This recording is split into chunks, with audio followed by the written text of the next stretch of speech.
শিক্ষার্থীদের উপর আনসার সদস্যদের গুলি, পরিস্থিতি নিয়ন্ত্রণে সেনাবাহিনী। রাজধানীর সচিবালয় শিক্ষার্থীদের লক্ষ্য করে গুলি ছুড়েছে অবরুদ্ধ আনসার সদস্যরা।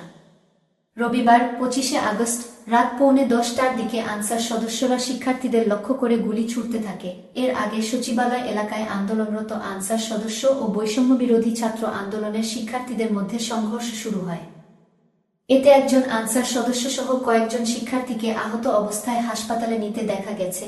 প্রত্যক্ষদর্শীরা জানান, রাত 9:30টার দিকে ছাত্ররা সচিবালয়ের সামনে আসলে উভয় পক্ষের মধ্যে ধাওয়া পাল্টা ধাওয়ার ঘটনা ঘটে।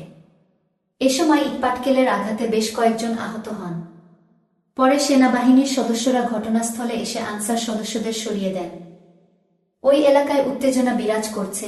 এর আগে আনসারের একদল সদস্য বৈষম্যবিরোধী ছাত্র আন্দোলনের সমন্বয়ক ও অন্তর্বর্তীকালীন সরকারের উপদেষ্টা নাহিদ ইসলাম, সমন্বয়ক সার্জিস আলম ও হাসনাত আবদুল্লাহ সহ অনেককে আটকে রেখেছেন।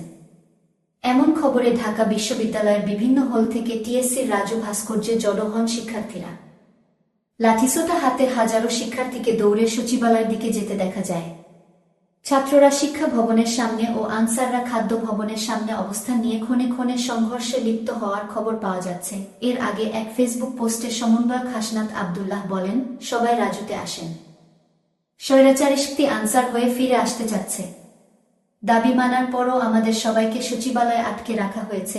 চাকরি জাতীয়করণের দাবিতে আজ রবিবার বেলা 12টা থেকে সচিবালয় অবরোধ করেন আনসার সদস্যরা।